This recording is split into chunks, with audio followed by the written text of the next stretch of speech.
స్తోత్రం, మహాగణుడా స్తోత్రం, మహోన్నతుడా స్తోత్రం, మహాపరిశుద్ధుడా స్తోత్రం, ఆత్మదేవుడా స్తోత్రం, ఆదరణకర్త స్తోత్రం, బలవంతుడా స్తోత్రం, నిత్రకు తండ్రి స్తోత్రం, పరిశుద్ధాత్మదేవుడా నీకే స్తుతి స్తోత్రం. హల్లెలూయా, హల్లెలూయా, హల్లెలూయా, హల్లెలూయా. We praise you lord, we praise you lord, we praise you lord. ఆదరణకర్త స్తోత్రం, యేసయ్యా వందనాలు, యేసయ్యా ఆశ్చర్యకరుడా స్తోత్రం, అద్భుతములు చేయి దేవా నీకే స్తుతి స్తోత్రం, ఆత్మదేవుడా నీకే స్తుతి స్తోత్రం, యేసునాథుడా మీకే స్తుతి స్తోత్రం. హల్లెలూయా. Praise you lord, praise you lord, praise you lord. మా స్తుతుల పైన ఆసీనుడు అయి ఉన్న మా యేసు ప్రభువా మీకు వందనాలు, వందనాలు, స్తుతులు, స్తోత్రములు. నిన్ను స్తుతిస్తున్నాం యేసయ్యా, నిన్ను గణపరుస్తున్నాం, మహిమపరుస్తున్నాం, ఆరాధిస్తున్నాం, మీ కృతజ్ఞతా స్తుతులు చెల్లిస్తున్నాం. మాతో మాట్లాడనై ఉన్న ప్రభువా నీ స్తోత్రం, నీ సన్నిధి మాతో ఉంచినందుకు స్తోత్రం, నీ సహవాసం మా పైన ఉంచినందుకు స్తోత్రం, మీ కృప మా పైన ఉంచినందుకు స్తోత్రం. హల్లెలూయా. Praise you lord, praise you lord, praise you lord Jesus. Love షిదిరి కరాబా లమా షికందలా షిదిరి కరాబా. Praise you lord. హల్లెలూయా. యేసయ్యా నీకు స్తోత్రం. జీసస్ రిదిరి మరాబా షీదా లవ్ షిదిరికా రిబారాబా సీకారాబాలలో షికందలా షిదిరికా. హల్లెలూయా. Praise you lord, praise you lord, praise you lord. ఆత్మదేవా నీకే స్తుతి స్తోత్రం, స్తోత్రం, స్తోత్రం. ఆదరణకర్త నీకు స్తోత్ర, ఆత్మదేవుడా నీకే స్తుతి స్తోత్రం. వందనాలేసయ్యా, స్తుతి యేసయ్యా, స్తోత్రం యేసయ్యా. మా మధ్యలో ఉన్నందుకు స్తోత్రం, మాతో మాట్లాడనే ఉన్న ప్రభువా మీకే స్తుతి స్తోత్రం, మీకే ఘనత, మీకే మహిమ, మీకే ప్రభావములు కలుగునుగాక. ఆమేన్. హల్లెలూయా, హల్లెలూయా, హల్లెలూయా. దయచేసి అందరూ కూర్చోండి. ప్రభు నామన మీకందరికి వందనాలు. ఆమోస్ గ్రంథము 5వ అధ్యాయము, ఆమోస్ గ్రంథము 5వ అధ్యాయము 4 నుండి 9 వరకు చదువుకుందాం. ఆమోస్ గ్రంథము 5వ అధ్యాయం 4 నుండి 9 వరకు. ఇశ్రాయేలీయులతో యెహోవా సెలవిచ్చినదేమనగా, నన్ను ఆశ్రయించుడి, నన్ను ఆశ్రయించిన ఎడల మీరు బ్రతుకుదురు. బేతేలను ఆశ్రయింపకుడి, గిల్గాలులో ప్రవేశింపకుడి, బెయేర్షెబాకు వెళ్ళకుడి. గిల్గాలు అవశ్యంగా చెరపట్టబడబోను, బేతేలు శూన్యమగును. యెహోవాను ఆశ్రయించుడి, అప్పుడు మీరు బ్రతుకుదురు. ఆశ్రయింపని ఎడల బేతేలులో ఎవరునూ ఆర్పివేయలేకుండా అగ్నిపడినట్లు ఆయన యోసేపు సంతతి మీద పడి దాన్ని నాశనం చేయును. న్యాయమును అన్యాయమును మార్చి నీతిని నేరను పడవేయవార్లారా, ఆయన సప్తఋషి నక్షత్రములను మృగశీర్ష నక్షత్రమును సృష్టించినవాడు, కారు చీకటిని ఉదయంగా మార్చువాడు, పగటిని రాత్రి చీకటి వలె మార్పు చేయువాడు, సముద్ర జలములను పిలిచి వాటిని భూమి మీద పొర్లిపారచేయువాడు. ఆయన పేరు యెహోవా. బలాఢ్యుల మీదకి ఆయన నాశము తెప్పింపగా దుర్గములు పాడగును. ఆమేన్.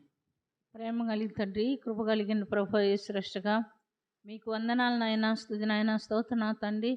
ఈ మధ్యాహ్న వేళలో మీరు మాతో మాట్లాడటకు ఇష్టపడుతున్నందుకు స్తోత్రము. మా దేవా, నన్ను మరుగుపరచు స్వామి.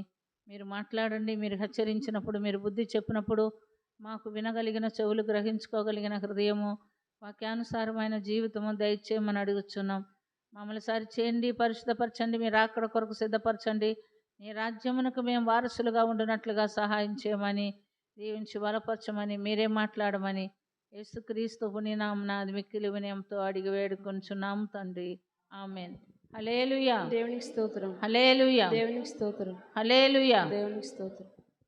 ఇశ్రాయేలు ప్రజలకు దేవుడైన యెహోవా ద్వారా, ఆమోసు ప్రవక్త ద్వారా దేవుడిస్తున్నటువంటి హెచ్చరికను మనం ఇక్కడ చూస్తున్నాం.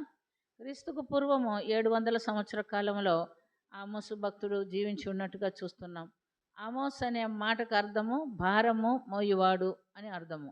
మరి దేవుని హెచ్చరిక ఏమిటంటే, ఆమోసు ప్రవక్తను పిలిచి ఆయన ఏమని మాట్లాడుతున్నాడు?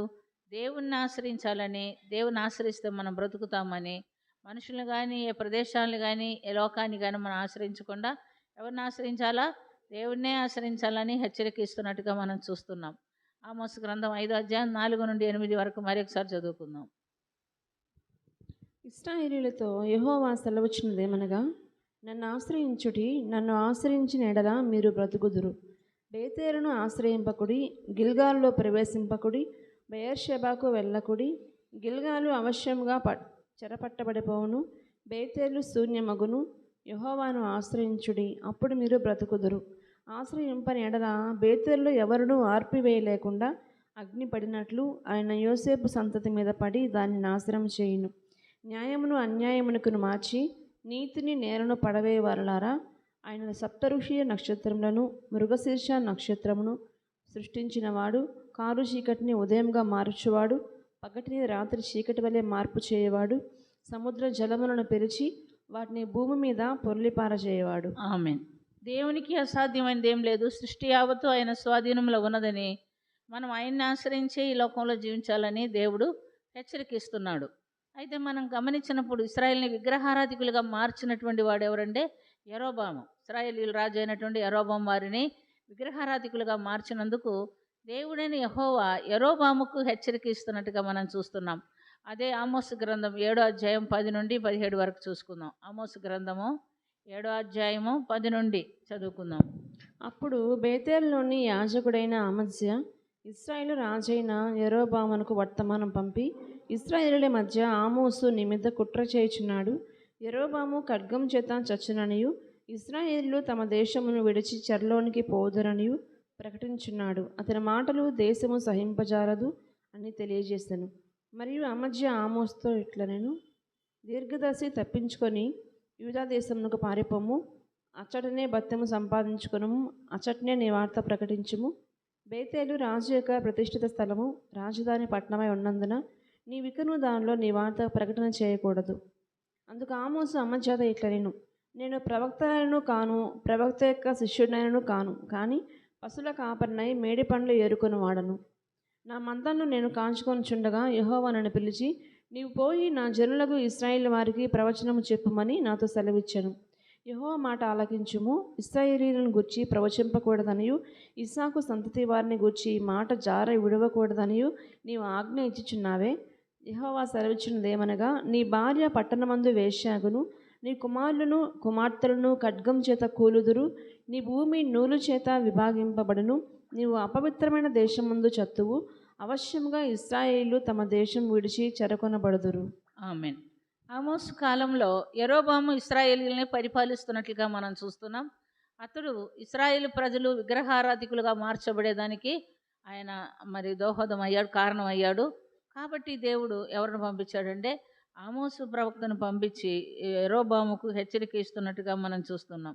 అయితే ప్రియమైనటువంటి దేవునిలారా, ఎప్పుడైతే అమజ్య యరొబామునికి హెచ్చరిక ఇచ్చాడో, ఇశ్రాయేలీయుల లేదా అప్పుడు బేతేల్లో ఉన్న యాజకుడైన అమజ్య ఇశ్రాయేల్ రాజైన యరొబామునకు వర్తమానం పంపి ఈ ఇశ్రాయేలీల మధ్య ఆమోసు నీ మీద కుట్ర చేయుచున్నాడు. అంటే ఆమోసు ఇచ్చిన హెచ్చరికను బట్టి వాళ్ళ యాజకుడైనటువంటి అమజ్య ఏమంటున్నాడు, ఆమోసు ప్రవక్తైన ఆమోసు నీ మీద కుట్ర చేయుచున్నాడు అని చెప్పి ఒక కంప్లైంట్ రాజుకు చెప్తున్నట్టుగా మనం చూస్తున్నాం.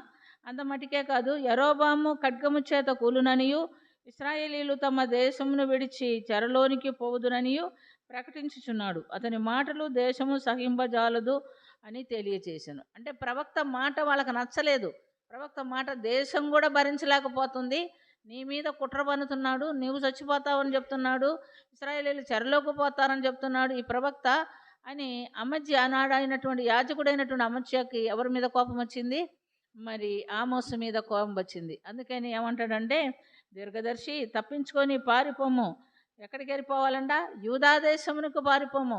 అక్కడే నీ ప్రవచనాలు ప్రవచించుకో, అక్కడే నీ బెత్తం ఏర్పరచుకో, అంతేగాని ఇశ్రాయేల్ దేశంలో నువ్వు ఉండటానికి వీల్లేదని మరి ఆమోసును హెచ్చరిస్తున్నట్టుగా మనం చూస్తున్నాం. ఆమోసు ఏమంటున్నాడు? అందుకు ఆమోసు అమజ్యతో ఇట్లనెను, నేను ప్రవక్తనైనను కాను, ప్రవక్త యొక్క శిష్యుడనైనను కాను, కానీ పశుల కాపరి మేడి పండ్లు ఏరుకొని వాడను. నేను ప్రవక్తను కాదయ్యా, నేను పశుల కాపరిని మేడి పండ్లు ఏరుకునేవాడను. యెహోవా నన్ను పిలిచి నీవు పోయి నా జనులకు ఇశ్రాయేలు వారికి ప్రవచనము చెప్పుమని నాతో సెలవీయగా నేను వచ్చి ఈ మాట సెలవిస్తున్నాను అని చెప్తున్నట్టుగా మనం చూస్తున్నాం. కాబట్టి ప్రియమైనటువంటి దమ్లరా, ఇక్కడ అమజ్య అనే యాజకుడు ఏమంటున్నాడు? యాజకుడు ఇశ్రాయేల్ని సరైన మార్గంలో నడిపించాలి. అతను నడిపించకపోగా యరొబాముతో కూడి ఆయన ఏం చేస్తున్నాడు? దేవునికి ఇష్టం లేని పని చేసినందున దేవుడు అంటున్నాడు, యెహోవా మాట ఆలకించుము, ఇశ్రాయేలీయులను గురించి ప్రవచించకూడదనియు ఇస్సాకు సంతతిని కూర్చి మాట జారబిడకూడదని నువ్వు ఆజ్ఞ ఇచ్చుచున్నావే. యెహోవా సెలవిచ్చినదేమనగా, నీ భార్య పట్టణమందు వేశ్యగును, నీ కుమారులను నీ కుమార్తెలను ఖడ్గము చేత కూలుదురు, నీ భూమి నూలు చేత విభాగింపబడును, నీవు అపవిత్రమైన దేశమందు చత్తువు. అవశ్యముగా ఇశ్రాయేలీయులు తమ దేశమును విడిచి పారిపోదురు అని చెప్తున్నాడు, లేదా చెరగొనబడుదురు అని చెప్తున్నాడు. చూసారా ప్రియమైనటువంటి దేవునులారా, దేవుని మాట ఎవరైతే వినకుండా ఉంటారో, వినటానికి ఇష్టం లేకుండా ఉంటారో వాళ్ళకి కఠినమైన శిక్ష వస్తుందని దేవుడు చెప్తున్నాడు. యెరోబాముని గురించి మనం చూస్తే అతడు ఎంత మాత్రం రాజు అవ్వటానికి ఎన్నిక లేనివాడు. అతడు సొలొమోను రాజు క్రింద ఒక పనివాడుగా ఉంటున్నాడు.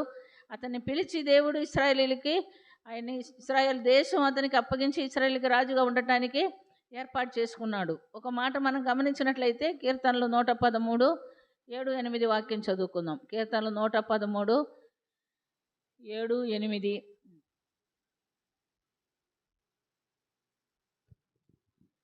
ప్రధానులతో తన ప్రజల ప్రధానులతో వారిని కూర్చున్నబెట్టుటకై ఆయన నేల నుండి దరిద్రులను లేవనెత్తువాడు, పెంటకుప్ప మీద నుండి బీదలను పైకెత్తువాడు. తృణీకరించబడిన వారిని, పనికి మాలిన వారిని దేవుడు ఏం చేస్తాడు? ఏర్పరచుకుంటాడు, ఒక గొప్ప ఉన్నతమైన స్థితిలో ఉంచుతాడు. అలాంటి సమయంలో మనం ఆ స్థితిని మర్చిపోయేప్పుడు కూడా జీవించకూడదు. యెరోబాము వెట్టి పని వారి మీద అధికారిగా నియమించబడిన వాడు సొలొమోను కాలంలో.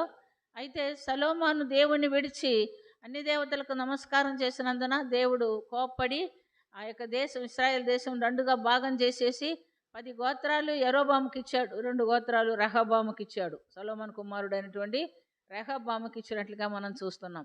ఇందును బట్టి యెరోబాము రాజయ్యాడు. రాజైన వాడు మరి దేవుని నామాన్ని గణపరిచేవాడుగా ఉండాలి, కానీ అతడు ఏం చేశాడంటే దేవుని నామానికి అవమానం తెచ్చేవాడుగా ఉన్నాడు. ఏం చేశాడంటే, ఈ ప్రజలు యెరూషలేముకి ఎక్కి వెళ్ళినప్పుడు దేవుని ఆరాధించుటకు వారి హృదయం ఒకవేళ రెహబాము వైపు తిరుగుద్దేమోనని అతను దానిలో ఒకటి, బేతంలో ఒకటి 2 బంగారు దూడలను చేయించి వాటిని బలిపీఠం కట్టించి వాటిని ప్రతిష్ఠ చేసి ఆనాడున్న ఇశ్రాయేల్ ప్రజలతో చెప్పారు, ఓ ఇశ్రాయేలు, ఇదే ఐగుప్తు దేశం నుంచి మిమ్మల్ని విడిపించినటువంటి దేవుడైనటువంటి యెహోవా, వీటికి మీరు నమస్కారం చేయండి, మీరు ఎంత మాత్రం యెరూషలేము దేవాలయంలోనికి పోవాల్సిన అవసరమో లేదు అని వాళ్ళని విగ్రహారాధికులుగా మారుస్తున్నట్టుగా మనం చూస్తున్నాం. అందును బట్టి దేవుడు ఈ యొక్క ఆమోసు ప్రవక్త ద్వారా హెచ్చరిక ఇస్తున్నాడు. ఇస్తే అమధ్య యాజకుడై ఉండి అంతమటికే కాదు, అతడు ఏం చేశాడండి, లేవీయులు కాని వారిని, యాజకులు కాని వారిని యాజకులుగా ఏర్పరిచి ఆ బలిపీఠాలకు బలి ఇర్చుటకు ఏర్పాటు చేస్తున్నట్టుగా చూస్తున్న యెరోబాము. ఇందును బట్టి దేవుని ఉగ్రత వారి మీదకి వస్తున్నట్టుగా దేవుడు మరలా ప్రవక్తను పంపించి హెచ్చరిస్తుండగా చూస్తున్నాం. మరి ప్రియమైనటువంటి దేవునిలారా, యెరోబాము సంతతి వారి మీదకి కీడు రప్పించబోచున్నాను అని అంటున్నాడు. అంతమటికే కాదు, దేవుడు ఏం చేస్తున్నాడు చూడండి, ఆయన మరణాన్ని గురించి అహియా ద్వారా హెచ్చరిక ఇచ్చాడు.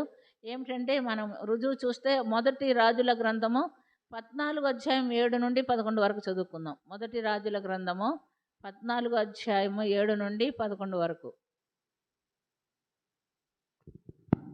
నీవు వెళ్ళి యెరోబాముతో చెప్పవలసినదేమనగా, ఇశ్రాయేలుల దేవుడైన యెహోవా ఈ ప్రకారము సెలవిచ్చున్నాడు, నేను నిన్ను జనుల నుండి తీసి హెచ్చింపచేసి ఇశ్రాయేలు వారను నా జనుల మీద నిన్ను అధికారినిగా నియమించి దావీదు సంతతి వారి యొద్ద నుండి రాజ్యము తీసి నీకు ఇచ్చి ఉండినను, నా ఆజ్ఞలను గైకొని మనఃపూర్వకంగా నన్ను అనుసరించి నా దృష్టికి ఏది అనుకూలమో దాన్ని మాత్రమే చేసిన నా సేవకుడైన దావీదు చేసినట్టు నీవు చేయక, నీకంటే ముందుగా ఉండిన వారందరికంటేను అధికంగా కీడు చేసి ఉన్నావు.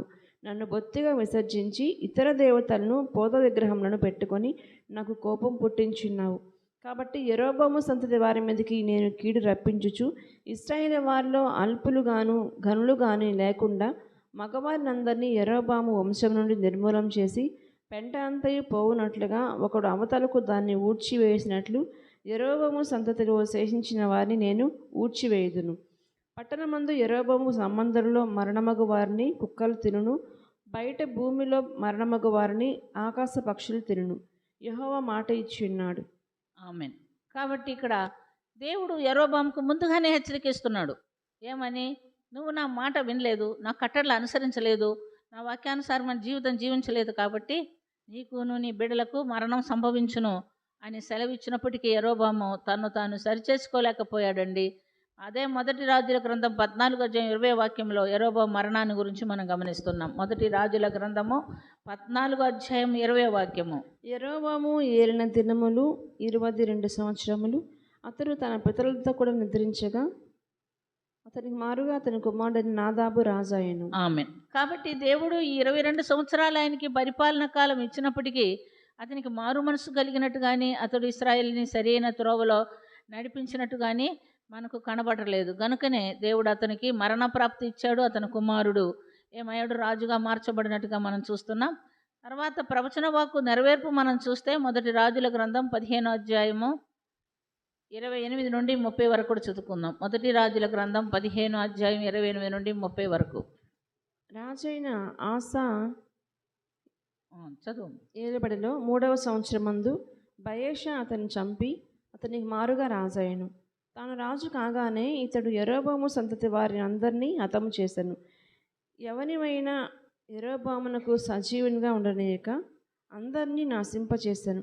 తన సేవకుడైన షిలోహీడైన అహియా ద్వారా యెహోవా సెలవిచ్చిన ప్రకారముగా ఇది జరిగను. తాను చేసిన పాపముల చేత ఇశ్రాయేలు వారు పాపం చేయుటకు కారకుడైన యరొబాము ఇశ్రాయేళ్ల దేవుడైన యెహోవాకు కోపం పుట్టింపగా అతడు ఈలాగున జరిగను. నాదాబు చేసిన ఇతర కార్యములను గురించి ఇక్కడ దేవుని యొక్క సెలవు ప్రకారంగా యరొబాము సంతతి వారు అందరూ కూడా చంపబడుతున్నట్టుగా మనం చూస్తున్నాం. మరి యరొబాము పరిపాలనలో లేదా రాజవంశంలో ఎవరు కూడా నిలబడి పరిపాలన చేయకుండా వారందరూ కూడా నశింప చేస్తున్నట్టుగా మనం చూస్తున్నాం. కాబట్టి ప్రియమైనటువంటి దమ్ములారా, మనం ఒక తప్పు చేస్తే దేవుని చేత హెచ్చరింపబడిన తర్వాత మనం దానిలో నుంచి పక్కకి రాకపోతే మనకే కాదు మన పిల్లలకు కూడా నష్టమని ఇక్కడ చూస్తున్నాం. యరొబాము చేసినటువంటి తప్పును బట్టి వారి సంతతి వారు కూడా శేషం ఏమీ లేకుండా ప్రతివారు చంపబడినట్టుగా మనం చూస్తున్నాం. తర్వాత వేరే పరిపాలనలోకి వాళ్ళు వెళ్ళిపోతున్నట్టుగా మనం చూస్తున్నాం. కాబట్టి దేవుడు ఏం చెప్తున్నాడంటే, మీరు విగ్రహాలను ఆశ్రయించకూడదు, మీరు మనుషులను ఆశ్రయించకూడదు. ఎవరిని ఆశ్రయించాలా? నన్ను ఆశ్రయించుడి. రెండో అంశంగా దేవుడు ఏం చెప్తున్నాడంటే, మీరు నన్ను ఆశ్రయించుడి అని చెప్తున్నాడు. ఆమోసు గ్రంథం 5:4 మరి ఒకసారి చదువుకుందాం. ఆమోసు గ్రంథము 5:4. ఇశ్రాయేలీయులతో యెహోవా సెలవిచ్చినదేమనగా నన్ను ఆశ్రయించుడి, నన్ను ఆశ్రయించిన ఎడల మీరు బ్రతుకుదురు. ఆమేన్. ఏం చేయాలంట? నన్ను ఆశ్రయించుడి, మీరు నన్ను ఆశ్రయించిన ఎడల మీరు బ్రతుకుదురు. కాబట్టి ఈ దినం మనం ఈ లోకంలో జీవించాలంటే లేదా బ్రతకాలంటే ఏం చేయాలి? ఎవరిని ఆశ్రయించాలి? దేవుణ్ణి ఆశ్రయించాలి. ఈ విషయం మనకు గుర్తున్నప్పటికీ మనకు తెలిసినప్పటికీ చాలామంది ఏం చేస్తారండి? ఏదైనా ఒక కష్టం వస్తే మనుషుల దగ్గరికి పరిగెత్తుతారు, తెలిసిన వాళ్ళ దగ్గరికి పోతారు, వాళ్ళు మేలు చేస్తారేమని వాళ్ళ దగ్గరికి పోతారు, వీళ్ళ దగ్గర పోతే ఇది మానవ సహజమైనటువంటి బలహీనత. మీరు ఎవరి దగ్గరికైనా పోవచ్చు, కానీ మొదట ఎవరిని ఆశ్రయించాలి? దేవుణ్ణి ఆశ్రయించాలి. దేవుడు సెలవికపోతే మనుషులైనా మనకు సహాయము చేయరు అనే విషయము మనం ఎప్పుడు కూడా మర్చిపోకూడదు. ఎందుకు ఆశ్రయించాలా? ఆయన తప్ప వేరొక దేవుడు మనకు లేడు. ఆయన ఏం చెప్పి ఉన్నాడంటే, నిర్గమకాండం 20 నుంచి మనం గమనించుకుందాం. ఆయన ఎందుకు ఆశ్రయించాలంటే ఆయన ఒక్కడే దేవుడు, ఆయనే ఆశ్రయించాలని ఆయన చెప్తున్నాడు. నిర్గమకాండము 20 నుంచి 6 దేవుడు ఈ ఆజ్ఞలన్నీ వివరించి చెప్పెను. నీ దేవుడినైన యెహోవాను నేనే దాసుల గృహమైన ఐగుప్తు దేశంలో నుండి నిన్ను వెలుపలికి రప్పించితిని. నేను తప్ప వేరొక దేవుడు నీకు ఉండకూడదు. పైన ఆకాశం అందే కానీ క్రింద భూమి అందే కానీ భూమి క్రింద నేల అందే కానీ ఉండు దేని రూపంనైనను విగ్రహంనైనను నీవు చేసుకొనకూడదు. వాటికి సాగిల పడకూడదు, వాటిని పూజింపకూడదు. ఏలైనగా నీ దేవుడినైన యెహోవానగు నేను రోషం గల దేవుడను. నన్ను ద్వేషించు వారి విషయంలో 3-4 తరముల వరకు తండ్రుల దోషమును కుమారుల మీదకి రప్పించుచు నన్ను ప్రేమించి నా ఆజ్ఞలు గైకొన్న వారిని 1000 తరముల వరకు కరుణించేవాడనే ఉన్నాను. ఆమేన్. కాబట్టి దేవుడు ఇక్కడ ఏం చెప్తున్నాడంటే, ఎవరిని ఆశ్రయించాలా? దేవుణ్ణి ఆశ్రయించాలి. ఎందుకంటే ఆయన మన సృష్టికర్త. ఆయన తప్ప వేరొక దేవుడు ఉండకూడదు. పైన ఆకాశం ముందు కానీ సూర్యుడు కానీ చంద్రుడు కానీ నక్షత్రాలు కానీ వేటికి మనం నమస్కారము చేయకూడదు. భూమి మీద వేటికి మీరు సాగిల పడకూడదు, నమస్కారం చేయకూడదు. భూమి క్రింద నీళ్ళ యందున్న వాటిని కూడా మనం ఆధారం చేసుకోకూడదని చెప్తున్నాడు. ఎందుకంటే సృష్టి యావత్తు ఆయన స్వాధీనంలో ఉంటున్నట్లుగా మనం చూస్తున్నాం. ఇందాక మనం చదువుకున్నాం ఆమోసు గ్రంథంలో, 5 నుండి 9 వరకు కూడా చదువుకుందాం.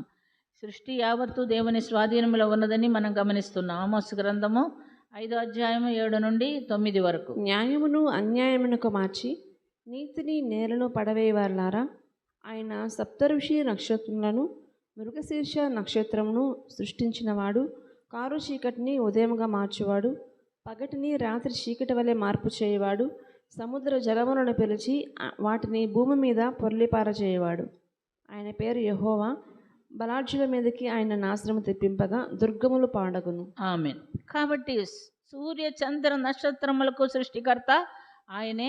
ఆయన ఇంకొక కార్యం కూడా చేయగలడు. మరి మనకు ఏమొచ్చిందండి? ఆయన సముద్ర జలమును పిలిచి భూమి మీదకి పొర్లి పారచేయవాడంట. అంటే ఏమిటండి అది? సునామీ వచ్చింది కదా, 2004లో వచ్చింది సునామీ. అంతకు మునుపు నాకు తెలియదు, మస్తానాంటికి తెలిసేమో కానీ అంతకు మునుపు 70 ఏళ్ల వరకు కూడా, ఆ 70 ఏళ్ల క్రిందట వచ్చిందంట సునామీ. అప్పుడు దాకా ఎవరికి సునామీని గురించి తెలియదు. ఆ సునామీ వచ్చి ఒకేసారి భూమి మీద పడిపోగా మనుషులందరూ చాలా భయపడిపోయారు. సముద్ర తీరాల్లో కొంత దూరం వరకు నీళ్లు వచ్చి ఎంత ఇళ్ళులున్నా ఏమున్నా వాటిని ఊడ్చుకొని వెళ్ళిపోయినట్టుగా మనం చూస్తున్నాం. ఎందుకంటే ఆయన ఏం చేస్తారంట? సముద్ర జలములను పిలిచి వాటిని భూమి మీద పొరలి పారచేయవాడు ఆయనే. సముద్రం ఆయన స్వాధీనంలో ఉంది. మరి ఆయన దాని పొలిమేరలు ఆయన నియమించాడు. మామూలప్పుడు సముద్రానికి ఏమన్నా పొలిమేరలు ఉందా?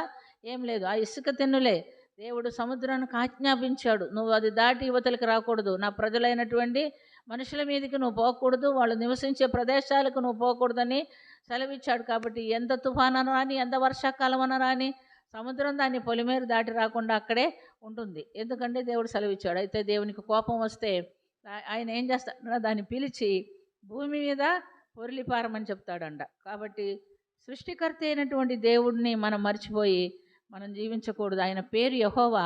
బలాఢ్యుల మీదకి ఆయన నాశనము తెప్పించగా దుర్గములు పాడవును. బలాఢ్యుల మీదకి ఆయన ఏమో తప్పిస్తాడంట, నాశనం తెప్పిస్తే మనం దుర్గములన్నీ కూడా పాడైపోతుందని మనం చూస్తున్నాం. అందువలన మనం ఏం చేయాలా? దేవుడు మనతో ఏం చెప్పాడంటే చూడండి, ద్వితీయోపదేశకాండం 6వ అధ్యాయం 4 నుంచి 9 వరకు చదువుకుందాం. ద్వితీయోపదేశకాండము 6వ అధ్యాయము 4 నుండి 9 వరకు. ఇశ్రాయేలు వినుము, మన దేవుడైన యెహోవా అద్వితీయుడగు యెహోవా.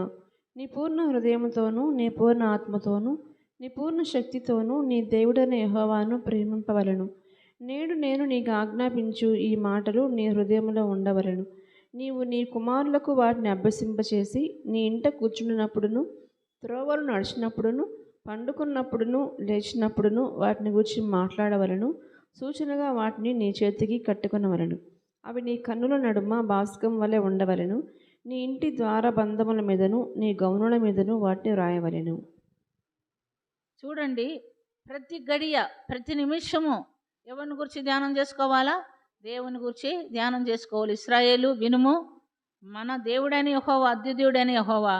నీ పూర్ణ హృదయంతోనూ పూర్ణాత్మతోనూ పూర్ణ శక్తితోనూ నీ దేవుడని యెహోవాను ప్రేమించవలేను.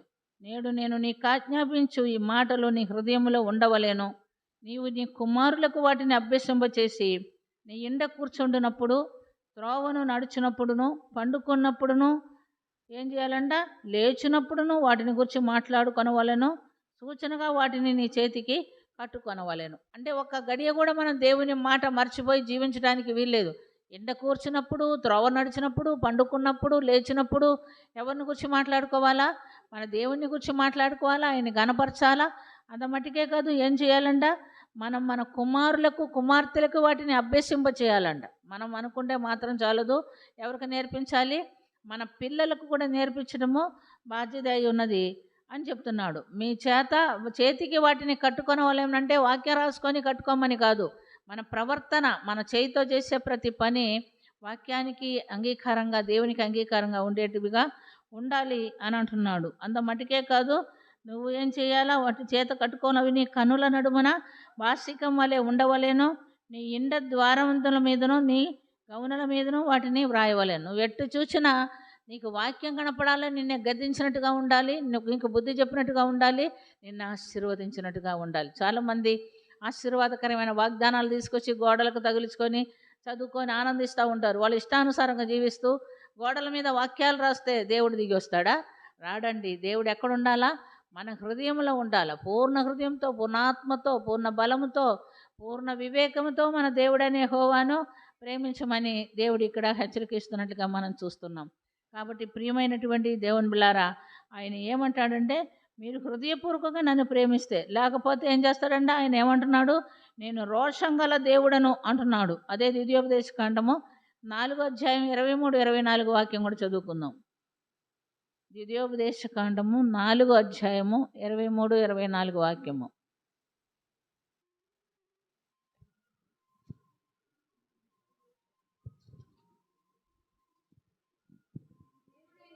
నీ దేవుడైన యెహోవా మీకు ఏర్పరిచిన నిబంధనను మరచి నీ దేవుడైన యెహోవా నీకు ఆజ్ఞాపించినట్లు ఏ స్వరూపం కలిగిన విగ్రహమునైనను చేసుకొనకూడనట్లు మీరు జాగ్రత్త పడవలను. ఏలైనగా నీ దేవుడైన యెహోవా దహించు అగ్నియు రోషము గల దేవుడినై ఉన్నాడు. ఆమేన్. కాబట్టి మనం ఆయన కట్టడలు అనుసరించి జీవించకపోతే ఆయనకి మన మీద ఏమొస్తుందంట? కోపం వస్తుంది. ఎందుకంటే ఆయన రోషం గల దేవుడు, ఆయన దహించు అగ్ని కూడా అయి ఉన్నాడంట, కాల్చివేస్తాడు. కాబట్టి చాలా ఈ విషయంలో ప్రియమైనటువంటి దేవుళ్ళారా, మన దేవుని ఆశ్రయించి జీవించమంటున్నాడు. ఆయన అంటున్నాడు ఏం చేయాలా? నన్ను ఆశ్రయించుడి, మీరు నన్ను ఆశ్రయించుడి, నన్ను ఆశ్రయించిన ఎడల ఏం చేస్తాడంట? మీరు బ్రతుకుదురు అని చెప్తున్నాడు. అంత మటుకే కాదు, ఆయన యెషయా గ్రంథం 48వ అధ్యాయంలో 17-18 వాక్యంలో ఏం చెప్తున్నాడంటే, నీకు ఉపదేశం చేస్తాను, నువ్వు నడవలసిన త్రోవను తెలియజేస్తాను అంటున్నాడు. యెషయా గ్రంథము 48వ అధ్యాయము 17-18 వాక్యం చదువుకుందాం. నీ విమోచకుడును ఇశ్రాయేలు పరిశుద్ధ దేవుడునైన యెహోవా ఇలాగూ సెలవిచ్చుచున్నాడు, నీకు ప్రయోజనము కలుగునట్లు నీ దేవుడినైన యెహోవానగు నేనే నీకు ఉపదేశము చేయుదును, నీవు నడవలసిన త్రోవను నిన్ను నడిపించుదును, నీవు నా చాలము. కాబట్టి ఇక్కడ ఏం చెప్తున్నాడు? నీకు నేను ఏం చేస్తాను? ఉపదేశం చేస్తాను, నువ్వు నడవలసిన త్రోవని నీకు నేను నేర్పిస్తాను అని అంటున్నాడు. నీకు ప్రయోజనం కలుగునట్లు నీ దేవుడనే యెహోవాను నేనే నీకు ఉపదేశము చేయుదును, నువ్వు నడవలసిన త్రోవను నిన్ను నడిపించుదును, నువ్వు నా ఆజ్ఞను అంగీకరింపవలని నేను ఎంతో కోరుచున్నాను, ఆలకించిన ఎడల నీ క్షేమం నది వలెను, నీ నీతి సముద్ర తరంగం వలెను ఉండును. అంటే ఆయన ఉపదేశించే దేవుడు. మనకు కష్టం వస్తే, మనకు బాధ వస్తే ఆయన ఆశ్రయిస్తే ఆయన మనతో మాట్లాడతాడు. మనల్ని నడిపించడానికి సరైన త్రోవ ఆయన చూపిస్తాడు. చాలామందికి మాట్లాడతాడంటే దేవుడు దిగి వచ్చి మాట్లాడతాడా అని అనుమానం ఉండి ఉండొచ్చు. దేవుడు దిగి వచ్చి మాట్లాడని అవసరం లేదు. ఈ వాక్యమే దేవుడు అయి ఉన్నాడు. ఈ వాక్యం మీరు చదవండి. ఈ వాక్యం ద్వారా దేవుడు మీకు ఏం చేస్తాడు? ఉపదేశం ఇస్తాడు. మనసు పెట్టి చదవాలి. మనసు పెట్టి చదివినప్పుడు దేవుడు మన ప్రార్థన ఆలకించేవాడు, మన సమస్యలన్నిటినీ వినేవాడు, మనకు సహాయము చేసేవాడు. ఈ కార్యం దావీదు భక్తుడైతే ఒక మాట అడుగుతున్నాడు చూడండి. కీర్తనలు 119, 125 వాక్యం చదువుకుందాం. కీర్తనలు 119, 125 వాక్యము. నేను నీ సేవకుడను, నీ శాస్త్రములను గ్రహించినట్లు నాకు జ్ఞానం కలుగు చేయము. అవును, నేను నడుస్తానయ్యా, నువ్వు నాకేం చేయాలా? జ్ఞానం కలుగు చేయుము అని అడుగుతున్నాడు. మరి దావీదు అంతటి గొప్ప భక్తుడైనప్పటికీ నీ ఉపదేశంలో, నీ శాసనంలో, నీ ఆజ్ఞలో నేను నడుచుకునేటట్టుగా నాకేం కావాలా? జ్ఞానము. జ్ఞానం ఏం చేస్తుంది? జ్ఞానం ఎక్కడి నుంచి వస్తుంది? పరిశుద్ధాత్మని ద్వారానే మనకు జ్ఞానము వస్తుంది. ఎందుకంటే యేసు ప్రభు ఆత్మ మన మీద నిలిచి ఉంటే మనం జ్ఞానం కలిగి జీవించేదానికి దేవుడు సహాయం చేస్తాడు. చూడండి, యెషయా గ్రంథము 11వ అధ్యాయం 2-3 వాక్యాలు మనం చదువుకుందాం. యెషయా గ్రంథము 11వ అధ్యాయము 2-3 వాక్యములో ఆయనలో ఉన్న ఆత్మను గురించి మనం గమనిస్తున్నాం.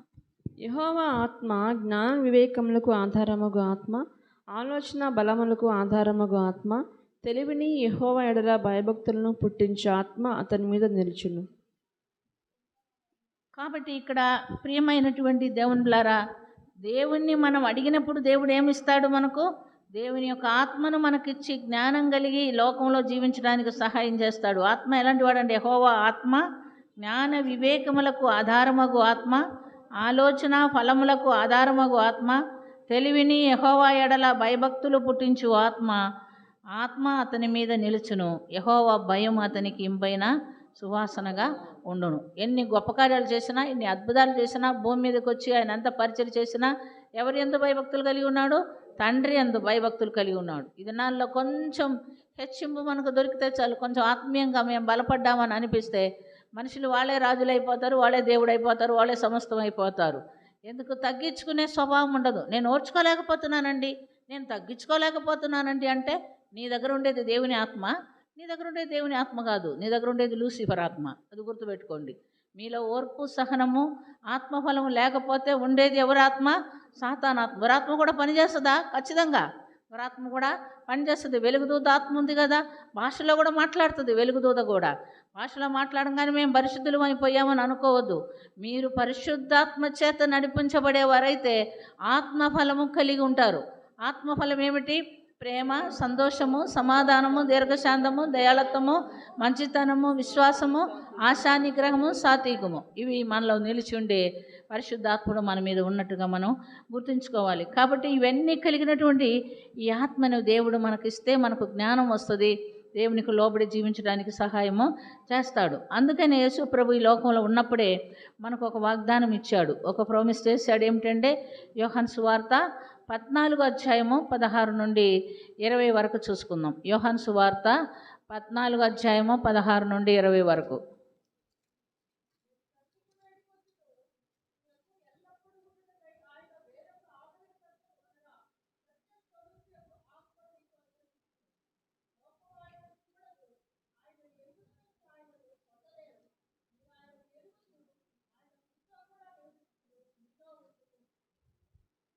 కాబట్టి ప్రియమైనటువంటి దేవుళ్ళరా, కుమారుడు ఏమంటున్నాడంటే, నేను తండ్రిని వేడుకుందును మీ యొద్ద ఎల్లప్పుడూ ఉండుటకై ఆయన వేరొక ఆదరణకర్తననగా సత్యస్వరూపియకు ఆత్మను మీకు అనుగ్రహించును.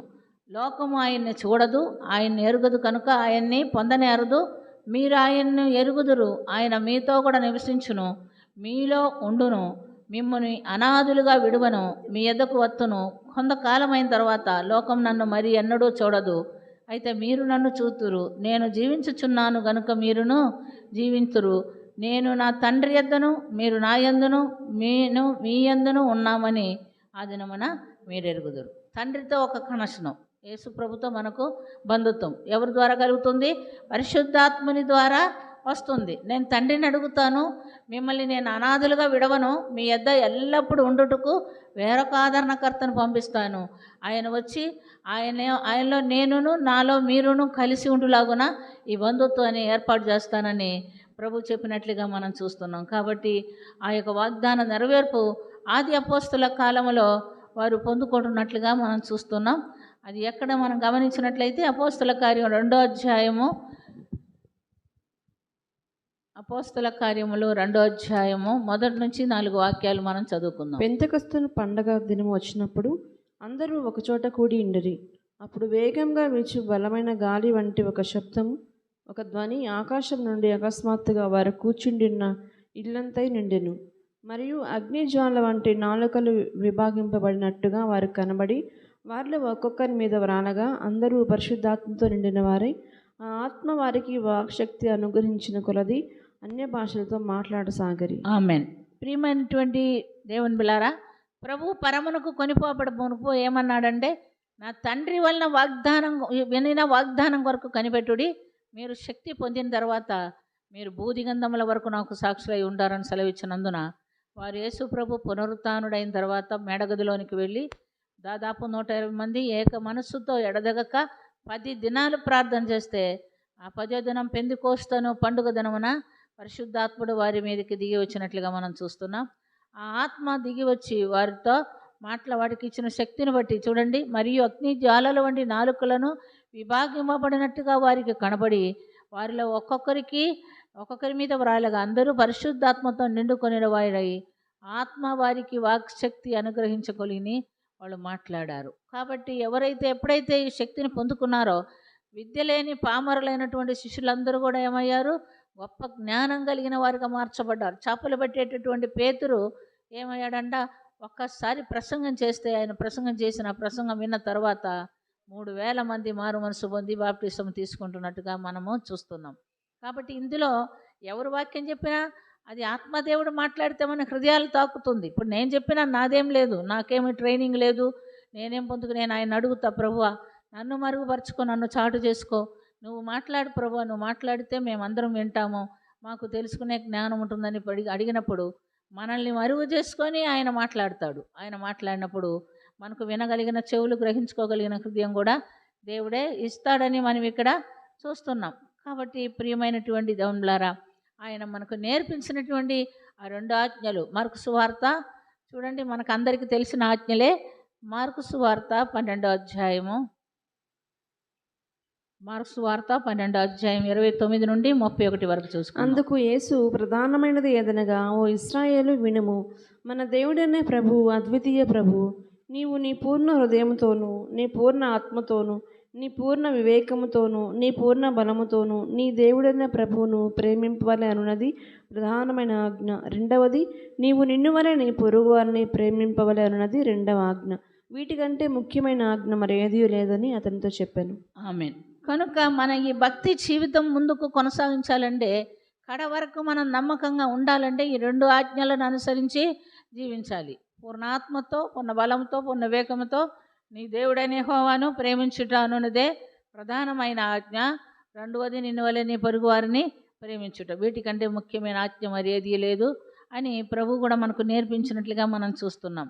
అయితే ప్రియమైనటువంటి దేవుని చదవబడిన వాక్య భాగంలో చివరి అంశం ఏమిటంటే, ఆయన ఏమంటాడంటే, మీరు నన్ను ఆశ్రయించుడి, ఆశ్రయిస్తే మీరు బ్రతుకుతారు. మీరు దేన్ని ఆశ్రయించకూడదు, మీరు ముఖ్యమైన ప్రదేశాలను ఆశ్రయించకూడదు అని చెప్తున్నట్లుగా మనం చూస్తున్నాం. చూడండి, ఆమోసు గ్రంథం 5వ అధ్యాయం 5వ వాక్యం చదువుకుందాం. బేతేలును ఆశ్రయింపకుడి, గిల్గాల్లో ప్రవేశింపకుడి, బెయేర్షెబాకు వెళ్ళకుడి. గిల్గాలు ఆవశ్యకంగా చెరపట్టబడిపోవును, బేతేలు శూన్యమగును. యెహోవాను ఆశ్రయించుడి, అప్పుడు మీరు బ్రతుకుదురు. ఆమేన్. ఏమంటున్నాడు?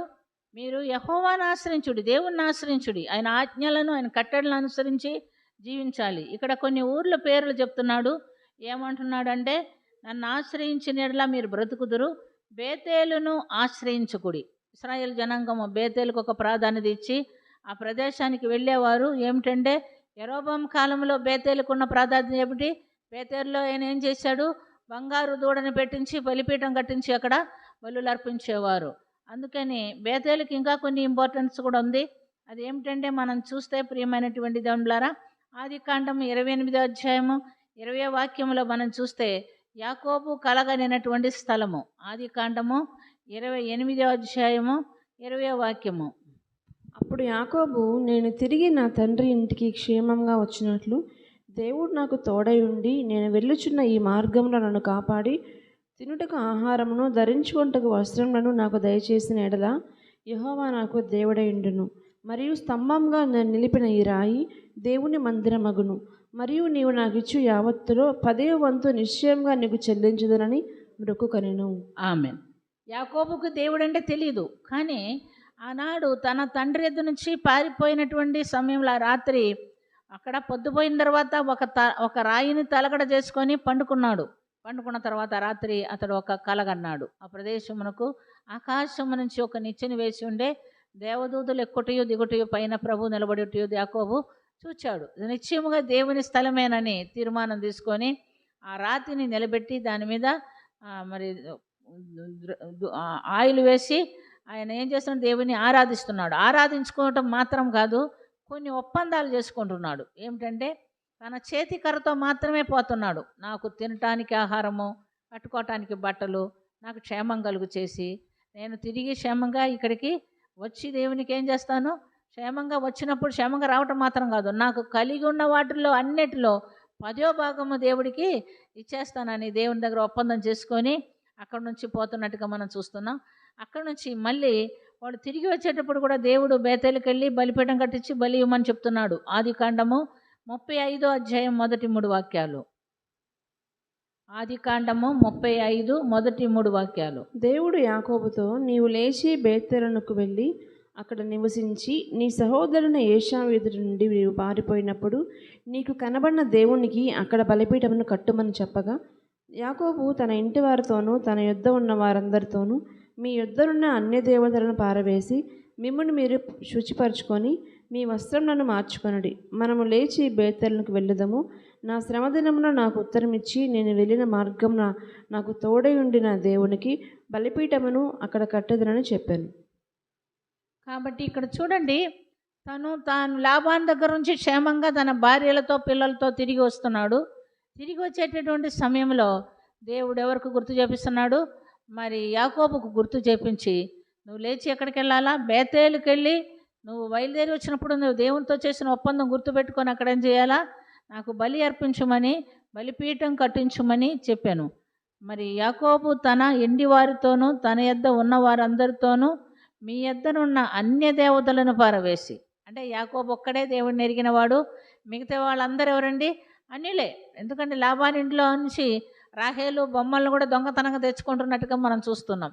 కాబట్టి ఇప్పుడు నా దేవుడు పరిశుద్ధుడైన దేవుడు కనుక నా దేవునికి మనం బలి అర్పించడానికి పోతున్నాం. కాబట్టి మీరేం చేయాలి, మీ బొమ్మలన్నిటిని పారవేసి మీ శరీరాలు శుచి చేసుకొని దేవునికి బలి అర్పించుటకు వెళ్ళుటకు రమ్మను. అన్ని దేవతలను పారవేసి మిమ్మల్ని మీరు శుచిపరచుకొని మీ వస్త్రములను మార్చుకొనుడి.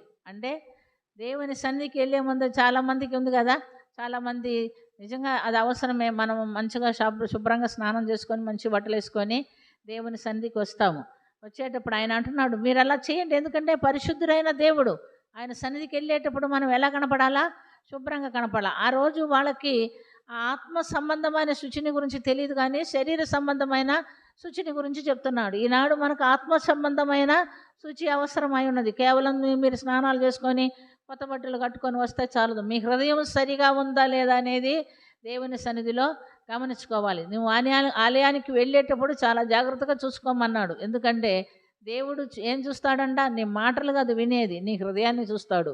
కాబట్టి హృదయము పరిశుద్ధంగా ఉందా లేదో అనేది తెలుసుకొని, ఒకవేళ ఏదైనా పాపం దాగి ఉంటే దేవుని యొద్ద ఏం చేయాలి, మనము క్షమాపణ అడుక్కొని ఆయన రక్తంలో కడగబడిన వారై శుద్ధీకరించబడిన వారై. చూడండి, తెల్లని వస్త్రం ఎవరికి ఉండింది, ప్రకటన గ్రంథం 7:13 మనం చూస్తే, వీరు మహాశ్రమల్లో నుండి వచ్చిన వారు గొర్రెపిల్ల రక్తములో వారి వస్త్రములు ఉతుక్కొని తెలుపు చేసుకునుడి. ఆ తెల్లని వస్త్రం అనగా యేసు రక్తములో కడగబడిన వారమై పరిశుద్ధపరచబడిన వారమై దేవుని సన్నిధిలో మనము కనపడాలని దేవుడు ఇక్కడ హెచ్చరిక ఇస్తున్నట్టుగా మనం చూస్తున్నాం. అందుకని దేవుడు అన్నాడు, నువ్వు వెళ్ళి ఏం చేయాలి, మరి యాకోబు అంటున్నారు, మీరందరూ మిమ్మల్ని శుభ్రపరచుకొని దేవుని సన్నిధికి రండి, మనం దేవుని దర్శిస్తాము, దేవునికి బలి ఇస్తాము, ఆరాధిస్తామని చెప్పి వాళ్ళని సిద్ధపరిచి దేవుణ్ణి ఆరాధిస్తున్నట్టుగా మనం చూస్తున్నాం. అది బేతేలుకు ఉన్నటువంటి ప్రత్యేకత.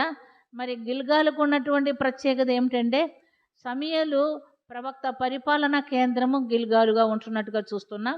మొదటి సమూయేలు గ్రంథము 7వ అధ్యాయము, మొదటి సమూయేలు గ్రంథము 7వ అధ్యాయము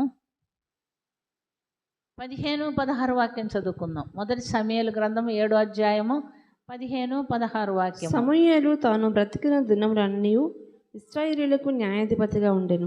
ఏటేటా అతడు బేతేలునకును గిల్గాలునకును మిస్పాకును తిరుగుచు ఆ స్థలముల యందు ఇశ్రాయేలీయులకు న్యాయము తీర్చు వచ్చెను. మరియు అతని ఇల్లు రామాలో ఉండినందున అచ్చటికి తిరిగి వచ్చి అచ్చటి కూడాను న్యాయము తీర్చి ఉండెను. మరియు అతడు అక్కడ యెహోవాకు ఒక బలిపీఠం కట్టెను. ఆమేన్. కాబట్టి ఇశ్రాయేలీయులకు మొదటి ప్రవక్త సమూయేలు న్యాయాధిపతిగా కూడా పరిపాలన చేశాడు. ఆయన పరిపాలన చేసినప్పుడు మరి గిల్గాలుకు ఒక ప్రత్యేకమైనటువంటి ప్రాధాన్యత ఇచ్చినట్టుగా మనం చూస్తున్నాం. అతడు బేతేలునకును గిల్గాలుకును మిస్పాకును వచ్చి తిరుగుచు ఆ స్థలమునందు ఇశ్రాయేలీయులకు న్యాయము తీర్చుచు వచ్చాను. కనుక ఆయన పరిపాలనలో ఒక కేంద్ర స్థలంగా గిల్గాలు ఉంటున్నట్టుగా మనం చూస్తున్నాం. ఇంకా మనం గమనిస్తే ఇశ్రాయేలీయులకు మొదటి రాజు అయినటువంటి సౌలుకు పట్టాభిషేకం చేసింది కూడా ఎక్కడ, గిల్గాల్లోనే. అదే మొదటి సమూయేలు గ్రంథం 11వ అధ్యాయము, మొదటి సమూయేలు గ్రంథం 11వ అధ్యాయము 14-15 వాక్యం కూడా చదువుకుందాం. మనము గిల్గాలునకు వెళ్ళి రాజ్య పరిపాలన పద్ధతిని మరలా స్థాపించుకుందాము రండని చెప్పి సమూయేలు జనులను పిలవగా, జనులందరూ గిల్గాలునకు వచ్చి గిల్గాలులో యెహోవా సన్నిధిని సమాధాన బలులను అర్పించి యెహోవా సన్నిధిని సౌలునకు పట్టాభిషేకం చేస్తారు. ఆమేన్. కాబట్టి గిల్గాలుకున్న ప్రత్యేకత అది. ఈ ప్రదేశాలకున్న ప్రత్యేకత పెట్టుకొని ఇశ్రాయేలీయులు ఏం చేశారు, అదే ఒక పూజా స్థలంగా ఏర్పాటు చేసుకొని, అదే దేవుని స్థలంగా ఏర్పాటు చేసుకొని దేవుణ్ణి పూజించకుండా దేవుణ్ణి ఆరాధించకుండా ఆ స్థలాలకు ప్రాధాన్యత ఇస్తూ వాళ్ళు జీవిస్తున్నట్టుగా మనం చూస్తున్నాం. అందుకని దేవుడు చెప్తున్నాడు ఆమోస్ ప్రవక్త ద్వారా, మీరు ఎక్కడికి వెళ్ళకూడదు, మీరు ఎక్కడికి బెర్షెబాకి వెళ్ళకూడదు, గిల్గాలుకు వెళ్ళకూడదు, బేతేలు కూడా వెళ్ళకూడదు. బెర్షెబాని గురించి చూస్తే అది ఇశ్రాయేలీయులకు సరిహద్దు ప్రదేశంగా ఉంటున్నట్టుగా మనం చూస్తున్నాం. మొదటి సమూయేలు గ్రంథము 3వ అధ్యాయము మొదటి సమూయేలు గ్రంథము 3వ అధ్యాయము 19-20 వాక్యం మనం చూసుకుందాం. సమూయేలు పెద్దవాడు కాగా యెహోవా అతనికి తోడై ఉన్నందున అతని మాటల్లో ఏదీ తప్పిపోలేదు. కాబట్టి సమూయేలు యెహోవాకు ప్రవక్తగా స్థిరపడినని దాను మొదలుకొని బెయేర్షెబా వరకు ఇశ్రాయేలందరూ తెలుసుకొనిరి. కాబట్టి ఇశ్రాయేలీలకు సరిహద్దుగా ఉన్నటువంటి ప్రదేశము బెయేర్షెబా అని మనం చూస్తున్నాం. మరి ఈ 3 స్థలాల్లో ఆమోస్ కాలంలో మనుషులు ఏం చేశారంట? ఈ 3 స్థలాలకు ప్రాధాన్యత ఇచ్చి అక్కడ ఆ వాటిని పూజిస్తున్నట్టుగా మనం చూస్తున్నాం. దేవునికి వారు ప్రాధాన్యత ఇవ్వకుండా ఆ ప్రదేశాలకి ప్రాధాన్యత ఇచ్చి వాటిని పూజిస్తున్నట్టుగా మనం చూస్తున్నాం. అందుకని దేవుడు ఏమన్నాడు, మీరు అలా ప్రదేశాలకు వెళ్ళొద్దు, వాటికి ప్రాధాన్యత ఇవ్వకూడదు. ఎవరికి ప్రాధాన్యత ఇవ్వాలా? నేను మీకు దేవుడను, నేను ఒక్కడనే దేవుడును, నాకే ప్రాధాన్యత ఇవ్వు, నన్ను ఆశ్రయించు, నాకు ప్రార్థన చేయమని చెప్తున్నట్టుగా మనం చూస్తున్నాం. ఇంకా మనం గమనిస్తే ప్రియమైనటువంటి ఆయన దేవుని బిడ్డలారా, ఆయన ఏం చెప్తున్నాడంటే ఆకాశము నా సింహాసనం అంటున్నాడు. చూడండి, యెషయా గ్రంథము 66వ అధ్యాయము, యెషయా గ్రంథము 66వ అధ్యాయము మొదటి వాక్యం మనము చదువుకుందాం. యెహోవా ఇలాగూ ఆజ్ఞయించుచున్నాడు, ఆకాశము నా సింహాసనము, భూమి నా పాదపీఠము. మీరు నా నిమిత్తము కట్టనుద్దేశించి ఇల్లు ఏ పాటిది? నాకు విశ్రమ స్థానముగా మీరు ఏర్పరిచిన స్థలం ఏ పాటిది? అంటే మనము ఆశ్రయ స్థలంగాను విశ్రయ స్థానంగాను ఏమి కట్టిస్తామండి? దేవుని మందిరం కట్టిస్తాం. దేవుని మందిరంలో తప్పకుండా దేవుని ప్రసన్నత ఉంటుంది. ఎందుకంటే సొలొమోను దేవుని కొరకు ఒక మందిరం కట్టించి ప్రతిష్ఠ చేసినప్పుడు దేవుని మహిమ అక్కడికి దిగి వచ్చినట్టుగా మనం చూస్తున్నాం. కానీ మందిరానికి కాదు ప్రాధాన్యత. ఎవరికి ప్రాధాన్యత? దేవునికి ప్రాధాన్యత ఇవ్వాలని దేవుని ఉద్దేశం. అందుకని ఏమంటున్నాడంటే, మీరు ఆకాశం నా సింహాసనము, భూమి నా పాదపీఠము. ఈ ప్రపంచంలో భూమి మీద ఎక్కడ చూసినా నా ప్రసన్నత, నా సన్నిధి మీకు తోడుగా ఉంటుందని ఆయన చెప్తున్నట్లుగా మనం చూస్తున్నాం. కాబట్టి ప్రియమైనటువంటి దేవుని బిడ్డలారా, ఆయన అంటున్నాడు, ఇంకా ఏమంటున్నాడు, నేను భూమి అంతా ఉన్నటువంటి దేవుడు అంతా నాకు కనబడుతుంది, సృష్టి యావత్తు నాకు కనబడుతుంది అంటున్నాడు. ఇర్మియా గ్రంథము 23వ అధ్యాయము,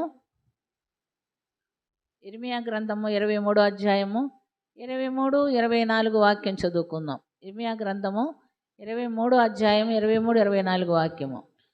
నేను సమీపమున ఉండు దేవుడని మాత్రమేనా, దూరంన ఉండు దేవుడని కానా? యెహోవా సెలవిచ్చిన మాట ఏదనగా, నాకు కనబడకుండా రహస్య స్థలములలో దాగగలవాడు ఎవడైనా కలడా? నేను భూమి ఆకాశములో ఎందంతటా ఉన్నవాడని కానా? ఇదే యెహోవా వాక్కు. ఆమేన్. నేను సమీపంలో ఉండేవాడిని మాత్రమేనా? కాదు, నేను భూమి అంతటా ఉండవాడను. మీరు ఎంత దూరంలో ఉన్నా, ఎక్కడున్నా. ఈ దినం మనము ఎవరిని ఆరాధిస్తున్నాం? ప్రభువుని ఆరాధిస్తున్నాం. మరి అమెరికాలో ఉన్న క్రైస్తవులు ఎవరిని ఆరాధిస్తున్నారు? ప్రభువుని ఆరాధిస్తున్నారు. కాకపోతే ఇప్పుడు మనకు పగలు, వాళ్ళకు రాత్రి, అంతే తేడా. ఎప్పుడైనా ఎక్కడైనా ఏ స్థలంలోనైనా అందరు ఆరాధించేది ఒకే దేవుణ్ణి. ఆయన కనుదృష్టి భూలోకం అంతటా సంచారం చేయును, మంచివారిని చెడ్డవారిని అవి చూచుచుండెను అని మనం దేవుని వాక్యంలో మనం గమనిస్తున్నాం. అందుకని ఆయన అడుగుతున్నాడు, నేను సమీపము నుండి దేవుడు మాత్రమేనా, దూరము నుండి దేవుడును కానా? యెహోవా సెలవిచ్చిన మాట ఏమనగా, నాకు కనబడకుండా రహస్య స్థలములో దాగకలవాడు ఎవడైనా కలడా? ప్రియమైనటువంటి దేవులారా, కయ్యూను హేబేల్ని రహస్యంగా చంపాడు, పొలంలో చంపాడు. ఎవరు చూడలేదనుకున్నాడు, ఎందుకంటే వాళ్ళ అమ్మ నాయన చూడలేదు, ఎవరికి తెలియదులే అనుకున్నాడు. కానీ దేవుడు అడిగాడు, కయ్యూను మీ తమ్ముడేడి అని అడుగుతున్నప్పుడు, నేనేమన్నా కావలివాడినా, నన్ను కావలిగా ఉండమన్నావా ఏంది అని అడుగుతున్నాడు. కానీ దేవుడు ఏమంటున్నాడు, మరి హేబేలు యొక్క రక్తము భూమిలో నుండి ఎవరికి మొరబెట్టిందంట? దేవునికి ఎవరు మొరబెట్టినా అది ఎక్కడికి వెళ్ళిపోతుంది? దేవుని దగ్గరికే వెళ్ళిపోతుంది, కానీ ఇంకెక్కడికి పోదు. కాబట్టి దీని అర్థం ఏమిటి? దేవుడు ఏం హెచ్చరికిస్తున్నాడు? నువ్వు భూమి మీద ఎక్కడున్నా, ఏ ప్రదేశంలో ఉన్నా నేను ఎవరు చూస్తున్నారు? దేవుడు చూస్తున్నాడు. మన క్రియలు ఆయన ఎరిగి ఉన్నాడు, మన మాటలు ఆయన వింటున్నాడు, మన సమస్తం. ఎందుకంటే ఇశ్రాయేలీని కాపాడువాడు ఏం చేయడంట? కొనుక్కడు, నిద్రపోడు, ఎల్లప్పుడూ మెలుకుతో ఉండి ఏ సమయంలోనైనా. చూడండి, ఒక డాక్టర్ని కావాలంటే ఏం చేయాలా? మన చీటీ తీసుకోవాలి, ముందుగానే బుక్ చేసుకోవాలి. ఒక సినిమాకి పోయే వాళ్ళకు కూడా టికెట్ తీసుకోవాలా? మరి పోకుండా ఇవి లేకుండా ఎవరైనా పోతారు? ఒక బస్సులో ప్రయాణం చేయాలంటే టికెట్ రిజర్వేషన్ చేసుకోవాలి, ఒక ట్రైన్లో పోవాలంటే రిజర్వేషన్ చేసుకోవాలి. అన్నిటికీ ముందుగానే చేయాలి. కానీ మన ప్రభువుకు మొరబెట్టడానికి ఏమైనా టికెట్ ఉందా? ఏమైనా రిజర్వేషన్ ఉందా? ఏమైనా క్యూ ఉందా? ఏం లేదు. ఎవరికి వారే దేవునికి మొరబెట్టుకునేటటువంటి ఆనుకూలత దేవుడు మనకిచ్చున్నాడు. ఎందుకంటే దేవుడు ఒక మాట అన్నాడు, మీరే నాకు దేవాలయం అన్నాడు. చూడండి, 1 కొరింథీయులకు రాసిన పత్రిక 3వ అధ్యాయము, 1 కొరింథీయులకు రాసిన పత్రిక 3వ అధ్యాయం 16-17 వాక్యం మనం చదువుకుందాం. మీరు దేవుని ఆలయమై ఉన్నారనియు దేవుని ఆత్మ మీలో నివసించుచున్నాడనియు మీరు ఎరుగరా? చూసారా, మీరేమై ఉన్నా, మనం ఏమై ఉన్నాం? దేవుని ఆలయం. మన దేహమే దేవునికి ఆలయం, దేవుని పరిశుద్ధాత్మకి నిలయం. ఎవరు హృదయపూర్వకంగా ప్రభు దృష్టికి అంగీకరించబడతారో, మనం నిజమైన మారుమనసు రక్షణ పొంది ప్రభుని మన హృదయంలో చేర్చుకొని, యేసయ్యా నా హృదయంలో ఉండు ప్రభు, నాకు సహాయం చే ప్రభు అని ఎవరైతే హృదయపూర్వకంగా అడుగుతారో వారికి దేవుడు తోడుగా ఉన్నాడు, వారిలో దేవుడు నివసిస్తాడు. మీరే, మీ దేహమే నాకు ఆలయము, దేవుని పరిశుద్ధాత్మకి నిలయమని మీరు ఎరుగరా?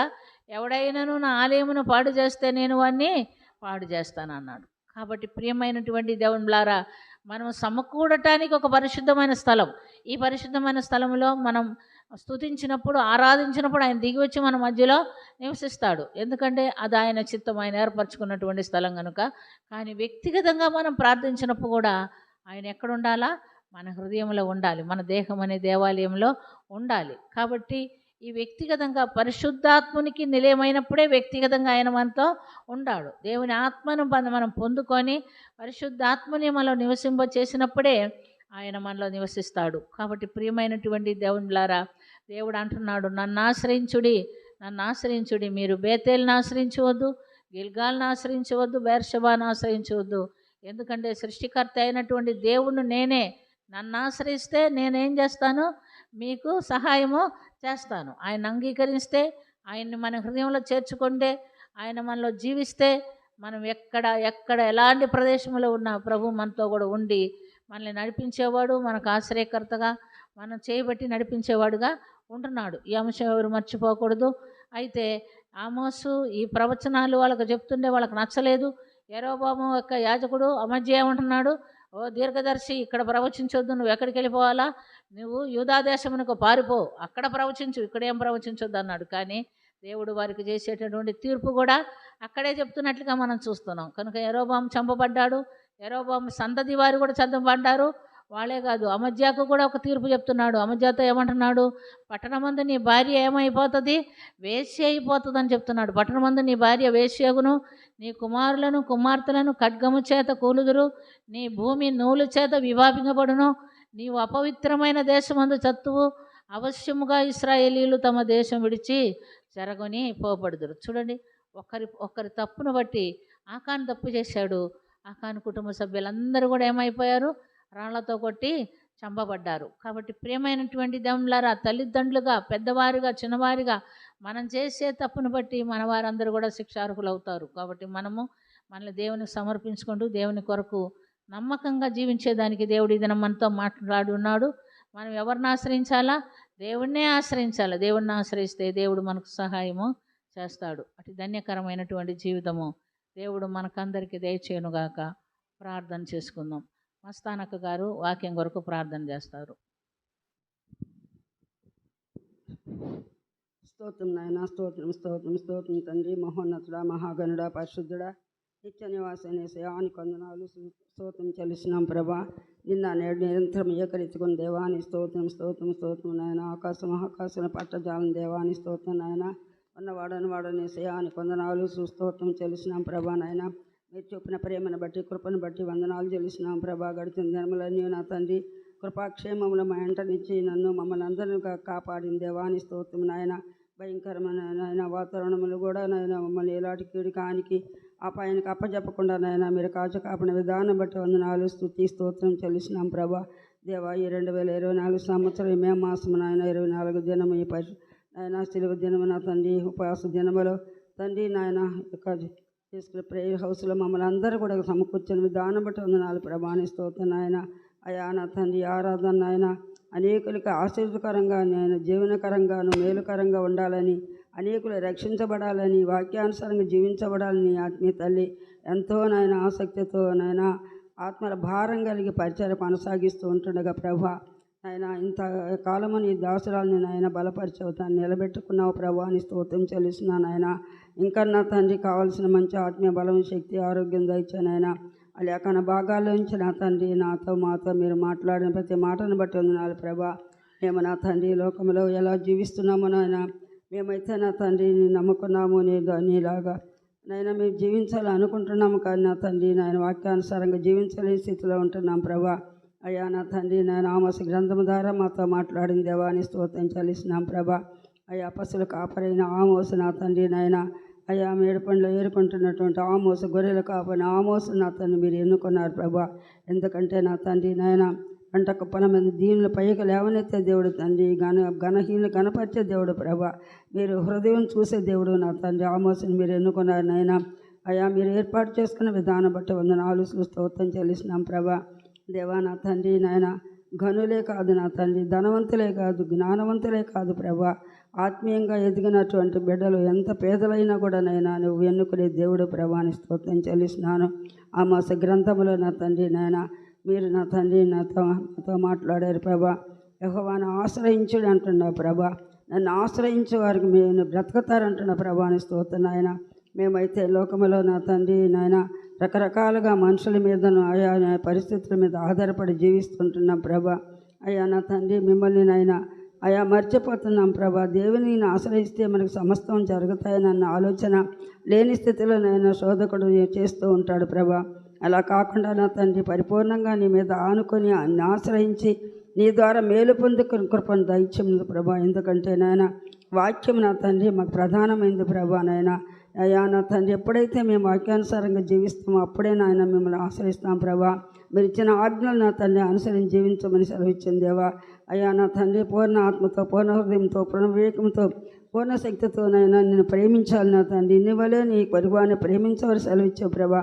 అలాంటి ప్రేమను మేము కలిగి ఉన్నప్పుడు నా తండ్రి వాక్యం మాలోనైనా ఫలింపు దయచేస్తే దేవుడు నా తండ్రి స్తోత్రం. యెరొబాము జీవితంలో దేవా నా తండ్రి ఎన్నుకొని ఒక రాజుగా చేసినప్పటికీ కూడా ప్రభా విగ్రహారాధన చేయడానికి ఇశ్రాయేలుని ఆయన పాపంలోకి మళ్ళించినటువంటి రాజుగా కనబడుతున్న ప్రభాని స్తోత్రం. ఆయన నువ్వు మేలు చేసినప్పుడు నా తండ్రి దాన్ని నిలబెట్టుకోకుండా నైనా లోకం చూస్తూ లోకస్తుల ప్రకారం నడుచుకుంటూ అయ్యా జీవించినప్పుడు ఎన్నో నష్టాలు నా తండ్రి నాయన వాటిల్తాయి ప్రభా.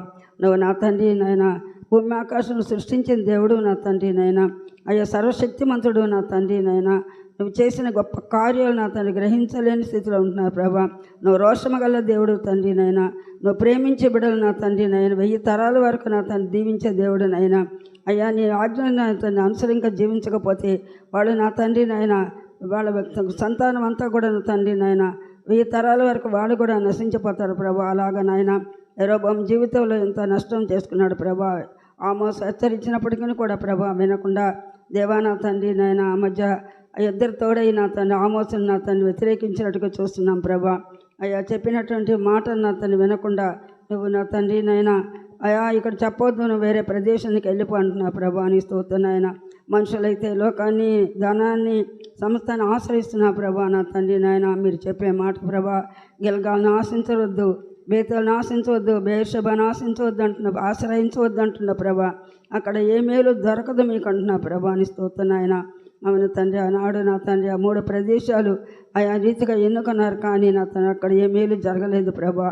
అయ్యా నా తండ్రి మేము కూడా నేను లోకంలో నైనా ధనాన్ని, మనుషుల్ని నా తండ్రి నాయన అయా లోకాశలను నాయన మేము ఆశ్రయించకుండా ప్రభా పరిపూర్ణంగా నా తండ్రి నీ వాక్యానుసారంగా జీవిస్తూ వాక్యాన్ని నాయన మా హృదయమైన పలక మీద రాసుకొని అనునిత్యం దాన్ని ధ్యానిస్తూ స్తుతిస్తూ నాయన స్మరించుకుంటూ ఉండటకు సహాయం దయచేయండి ప్రభా. వాక్యం నా తండ్రి నాయన మీ చేతి కట్టుకోమంటున్నావు, నేను వస్తున్న బాస్కమాలో కట్టుకోమంటున్నావు, హృదయమైన పలక మీద రాసుకోమంటావు. అవును ప్రభా. అంటే నాయన నిత్యము నీ మాటలు మా మనసులో మా హృదయంలో ఉండేటట్టుగా చేసుకోమని మీరు సెలవిస్తున్నారు. రాగా నా తండ్రి మేము జీవించే కృపను నాకు మాకు అందరికీ దయచేయమంత ప్రభాని స్తోత్రం స్తోత్రం స్తోత్రం నాయన. అయ్యా నీ తల్లిని నాయన ఇంకా బలపరచని మంచి శక్తి, ఆరోగ్యం, దీర్ఘాయుసు దయచేదేవా. ప్రయాణాల్లో తోడుగున్నంత వరకు నడిపించావు నా తండ్రి. దినదినమునైనా అయ్యా రాకపోకల్లో నీ కాపుదల భద్రత దయచేన. వాతావరణం భయంకరంగా ఉన్నప్పటికీ కూడా ప్రభా అయ్యా సులేరుపేటకి ఎక్కడికి తిరుగుతూనైనా వాక్యాన్ని నా తండ్రి ప్రకటిస్తూ అనేకులు నైనా వాక్యం వినాలి, రక్షించబడాలని ఒక ఆశ, ఆతురతనైనా మేడం ఇంకనూ నైనా మంచి బలం, శక్తి, ఆరోగ్యంతో నింపండి ప్రభా. దీర్ఘాయుసు దయచేదేవాని స్తోత్రం స్తోత్రం స్తోత్రం నాయన. ప్రేమించి ఇచ్చిన నా తండ్రి 5 మంది బిడ్డలను బట్టి వందనాలు తండ్రి నాయన. దేశంలో ఉన్న పెద్ద బాబుని బట్టి వందనాలు తండ్రి. ఇచ్చిన భార్య 4 బిడ్డలు దీవించి ఆస్వాదించండి ప్రభా. ఆ ప్రదేశంలో ఎలాంటి నైనా ఆటంకాలు తొందరలు జరగనీయకుండా నీ కాపుదల భద్రత దయచేయన తండ్రి. పరిచయం దీవించి ఆస్వాదించండి ఆయన బిడ్డలు స్టడీస్లో మీరు తోడుగుండే ప్రభా. చిన్న పాపని కాచి కాపులకు భద్రపరచుకో తండ్రి నాయన.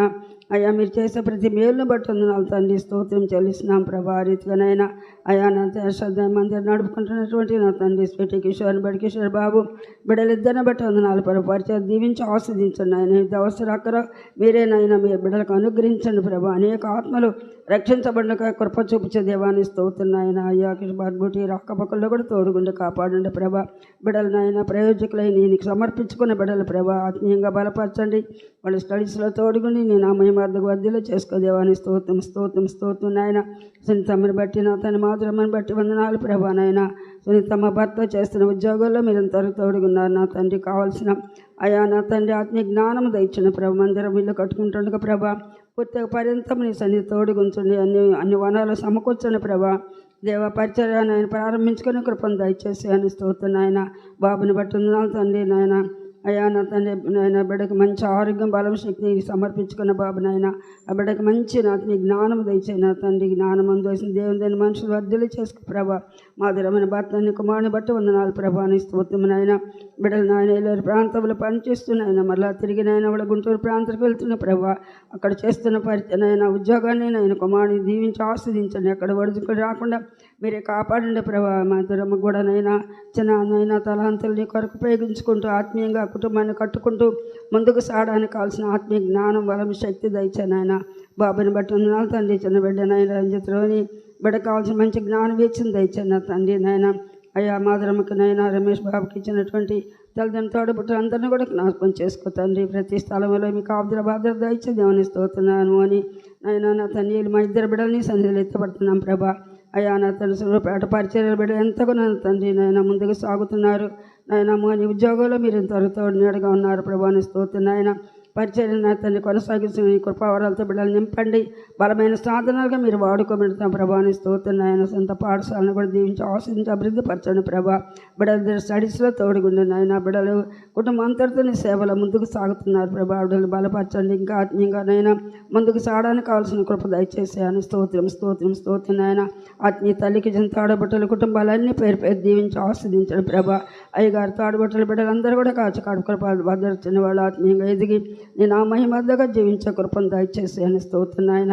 ముఖ్యంగా నా తండ్రి నాయన ఈ యొక్క పరిచర్య నా తండ్రి మీరు నాయన ఆత్మీయతలు చేసే నాయన ఉదయకాలం యూట్యూబ్ పరిచర్యను లైవ్ పరిచయం దీవించి ఆస్వాదించండి. అనేకులు వాక్యం వింటూ ఉండగా ప్రభా వాటి ద్వారా నా తండ్రి వాళ్ళు మారు మనసు రక్షణ పొందుకునే భాగ్యం దయచేసి అని స్తోత్రం నాయన. చేరి వచ్చిన ప్రతి ఒక్క బిడ్డను పేరు పేరు దీవించాడు ప్రభా. ఎంత నాయన వాతావరణం అనానుకూలంగా ఉన్నప్పటికీ కూడా బిడ్డలను తీసుకొచ్చావు నాయన. బిడ్డలనైనా తండ్రి మంచి ఆత్మీయ ఆహారం నాయన భుజించారు నా తండ్రి. దాన్ని విడిచిపెట్టకుండా ప్రభా ఆత్మీయంగానే బలపరచబడ్డానికి కావాల్సిన కృపద ఇచ్చాడు ప్రభా. నీ వెలుగు నా తండ్రి ప్రకాశింపచేసి అనేకలు వెలిగించే బిడ్డల గుండెకు సహాయం దయచే దేవాన్ని స్తోత్రం నాయన. చేరి వచ్చిన బిడ్డలు ఏది అవసరం చక్కర్లు వచ్చారు నా ప్రభా. నీ వాక్యం విన్నారు నా తండ్రి. వాక్యం నేను ఆశ్రయించి నీ ద్వారా నాయన మేలు పొందుకోవాలని నా తండ్రి బిడ్డలు ముఖ్యంగా వాక్యం వినడానికి ముందుగా పరుగులెత్తే పాదాలు దయచాను నా తండ్రి. ప్రార్థన చేయించుకోవాలని కాదు కానీ ప్రభు వాక్యం వినాలి, వాక్యం ద్వారా మా ఆత్మలు బలపరచుకోవాలనే ఆలోచనతో బిడ్డలు ముందుగా రావడానికి మార్గం సరళం చేయముకు ప్రభాను స్తోత్రం నాయన. అయ్యా నా తండ్రి చేరి రాని బిడ్డలు కూడా మరొక సమయం నడిపించండి. వాద్యాలాంచనైనా జాన్ చిరంజీవి కుటుంబాన్ని దీవించి ఆశించాడు, సంఘాన్ని దీవించి ఆశించు ప్రభాని స్తోత్రం నాయన. ఆ రీతిగా నా తండ్రి నాయన పాటలు పాడే బిడ్డలను తండ్రి ప్రతి ఒక్క బిడ్డను కూడా పేరు పేరు దీవించండి. వాక్యం వినపడం మరొకసారి చేతికి సమర్పిస్తున్నాం ప్రభా. అయ్యా నా తండ్రి సూళ్ళపేట పరిచయం కూడా దీవించాడు. అక్కడ పరిచయం చేసే బిడ్డలు దీవించి ఆశకుల భద్రపరచమని నాయన ప్రతి విషయంలో చాలా దేవుడు సహాయం దయచండి ప్రభా. సమయంలో తండ్రి విజ్ఞాపన చేయబోతుండగా నాయన విజ్ఞాపన చేసే బిడ్డలకు కూడా ప్రార్థన ఆత్మ దయచేసి నాయన ప్రార్థన ప్రతిఫలం దయచేయగల దేవుడు నమ్మి స్తుతిస్తున్నాం ప్రభా. చేయని పేరు చేసే బిడ్డలు కూడా దీవించి ఆస్వాదించిన నా తండ్రికి వందనాలు ప్రభా. అయ్యే సమయంలో తల్లి ప్రార్థిస్తున్నప్పుడు నా తండ్రి నాయన ప్రతి ఒక్కరు కూడా ఆ వాక్యం విని దాని ప్రకారం అనుసరించి జీవించే కృపను దయచేయమని నాయన ఏ బిడ్డలైనా ఏ బలహీనతలు ఉన్నారు, ఏ అవసరతలు ఉన్నారు, ప్రతి అవసరత అక్కడికి ఇస్తే మహిమ తీర్చమని నీకే ఘనత మహిమ ప్రభావం తెచ్చుకొని నాయన వాతావరణాన్ని తిరిగి వెళుతున్న బిడ్డలకు వాతావరణం అనుకూలపరచండి. ఎండ దెబ్బ తగలకుండా నా తండ్రి మీరే కాచి కాపాడమని ప్రతి అవసరత తీర్చమని అడిగిన ప్రతిని ఇచ్చినందుకు స్తోత్రం చెల్లించుకుంటూ అడక మరిచి నీవులు దయచేయమని మీకే ఘనత మహిమ ప్రభావం తెచ్చుకోమని మనవల్ని ప్రియకుమారుడు మా రక్షకుడైన యేసయ్య పరిశుద్ధ నామమున అడిగి వేడుకుంటున్నాం తండ్రి, ఆమేన్. మొదటిగా దేవునికి దేవాదేవానికి నా కృతజ్ఞత స్తుతి స్తోత్రాలు చెల్లించుకుంటున్నాను. మీ అందరికీ నా వందనాలు, ఆత్మీయ తల్లికి నా ప్రత్యేకమైన వందనాలు చెల్లించుకుంటున్నాను. ఈ దినం నా సాక్ష్యము, దేవుడు మా ఎడల చాలా కృప చూపాడు, దయ చూపాడు. దాన్ని బట్టి దేవుని కృతంతా స్తుతి స్తోత్రాలు చెల్లించుకుంటున్నాను. నేను ఈ మందిరానికి వస్తూ ఉంటాను. ఇక్కడ చాలా సంవత్సరాల నుంచి ఆత్మీయతలతో మాకు అనుబంధం ఉంది. అయినప్పటికీ నేను ఇక్కడ విజ్ఞాపన చేస్తున్నప్పుడు ఆత్మీయ తల్లి ఒకసారి పాప గురించి ప్రేయర్లో పెట్టమ్మా అని అన్నారు. విజ్ఞాపన చేశాము, 7 వారాలు చేశాము. 7వ వారం పూర్తి అవతలకే పాప కన్సీవ్ అయింది. దేవుని కృపలో, దేవుని మహిమను బట్టి బిడ్డకి చక్కటి మగబిడ్డని దేవుడు దయచేశాడు. అందును బట్టి దేవునికి కృతజ్ఞతాస్తుతి స్తోత్రాలు చెల్లించుకుంటున్నాను. అంత మట్టుకే కాదు, నా జీవితంలో ఎంతో దుఃఖము వేదన ఉన్నప్పటికీ, భర్తని బిడ్డని పోగొట్టుకున్నప్పటికీ ఎంతగానో ఈ మందిరం నేను ఆదరణ పొందుకున్నాను. ఆత్మీయ తల్లి దేవుడు బయలుపరిచిన వాక్కుల ద్వారా నన్ను ఎంతగానో నన్ను బలపరిచారు. ఆ వాక్యం ద్వారానే నేను లేచి తిరగగలిగాను. నాకు దేవుడు శక్తినిచ్చాడు, బలమునిచ్చాడు. నేను ఇక్కడ నిలబడి సాక్ష్యం చెప్తున్నానంటే అది కేవలం దేవుని కృపయే. అయితే ఆత్మీయ తల్లి నన్ను ఎంతగానో వాక్యము ద్వారా ఫోన్లు చేసి బలపరిచారు. నేను మరణ పడకలో ఉన్నప్పుడు, వేదన దుఃఖముతో ఉన్నప్పుడు వాక్యము ద్వారా నన్ను బలపరిచారు. నా ఎడల దేవుడికి ప్రేమ కలిగి ఆత్మీయ తల్లి ద్వారా నాకు తన వాక్కులను పంపి దేవుడు నన్నంతగా లేవనెత్తినందుకు దేవుని కృతజ్ఞతాస్తుతి స్తోత్రాలు చెల్లించుకున్నాను. మా పక్షంగా ప్రార్థన చేసి విజ్ఞాపన చేసిన వారందరికీ నాకు ప్రత్యేకమైన వందనాలు. ఆత్మీయ తల్లి కూడా మా పక్షాన్ని ఎంతగానో ప్రార్థించారు. దాన్ని బట్టి ఆత్మీయ తల్లికి నా ప్రత్యేకమైన వందనాలు. మాకు ఇచ్చిన బిడ్డను బట్టి మీకు అందరికి కూడా వందనాలు చెల్లించి దేవాదేవానికి స్తుతి స్తోత్రాలు చెల్లించుకుంటున్నాను. బిడ్డను చూపిస్తాను.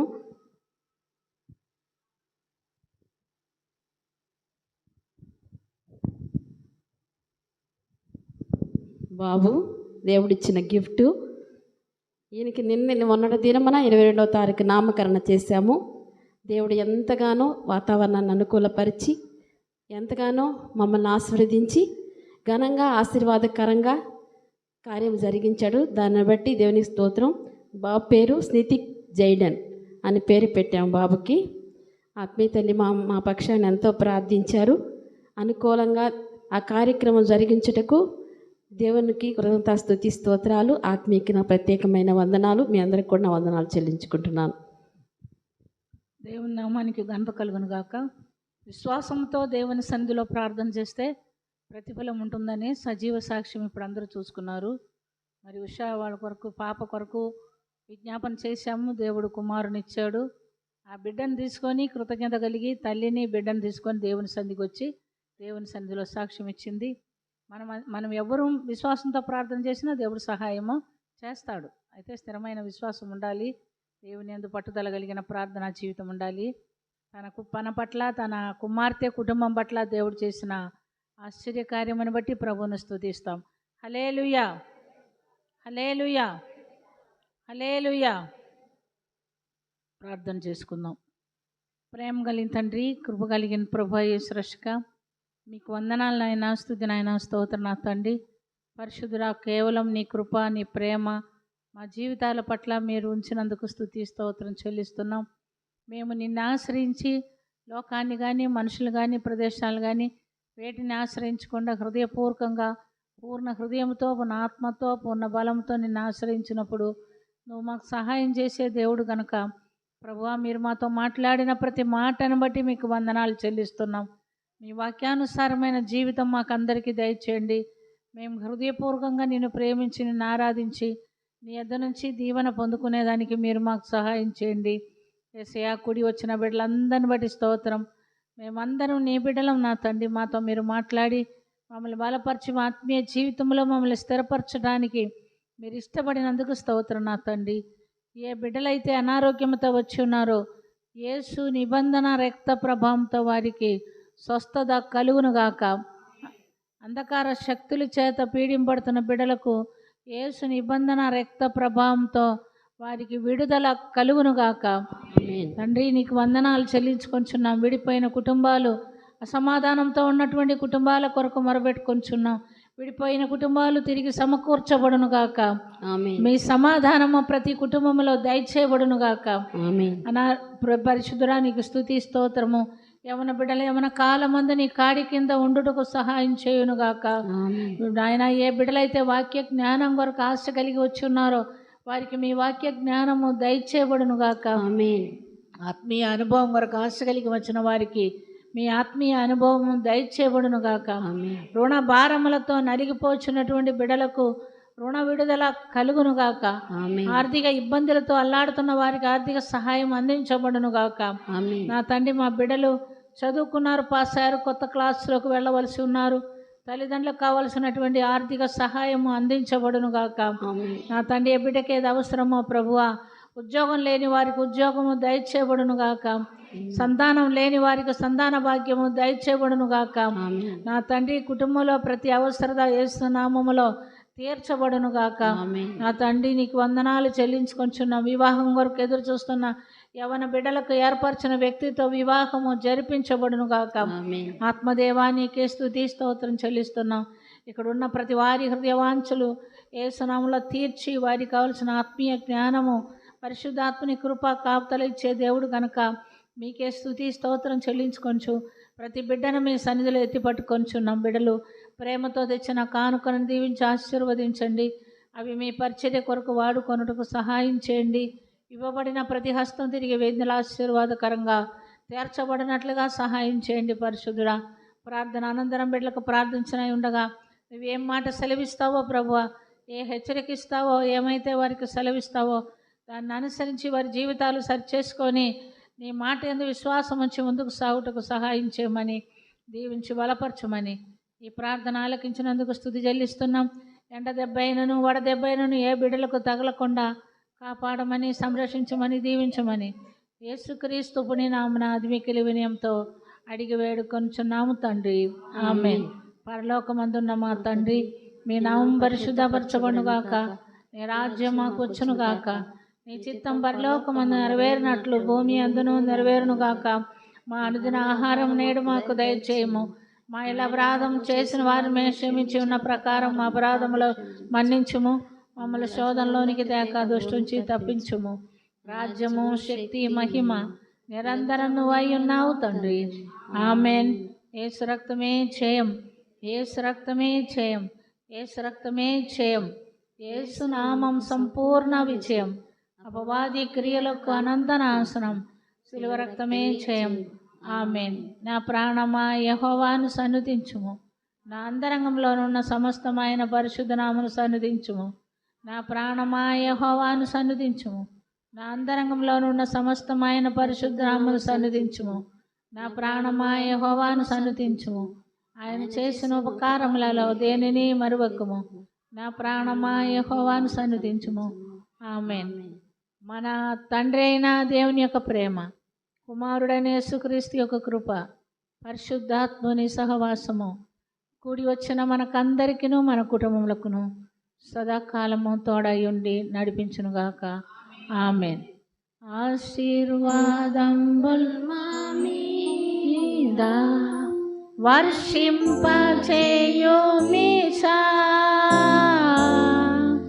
ఆశతో నమ్మియున్నాము.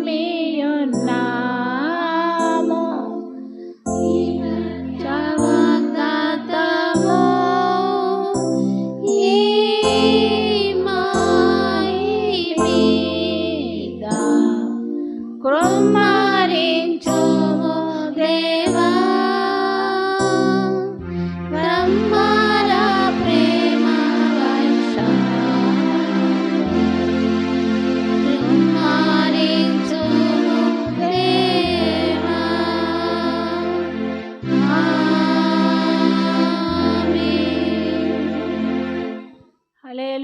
దేవునికి స్తోత్రం, హల్లెలూయా, దేవునికి స్తోత్రం, హల్లెలూయా, దేవునికి స్తోత్రం, హల్లెలూయా, దేవునికి స్తోత్రం, హల్లెలూయా, దేవునికి స్తోత్రం, హల్లెలూయా, దేవునికి స్తోత్రం, హల్లెలూయా. దేవునికి స్తోత్రం.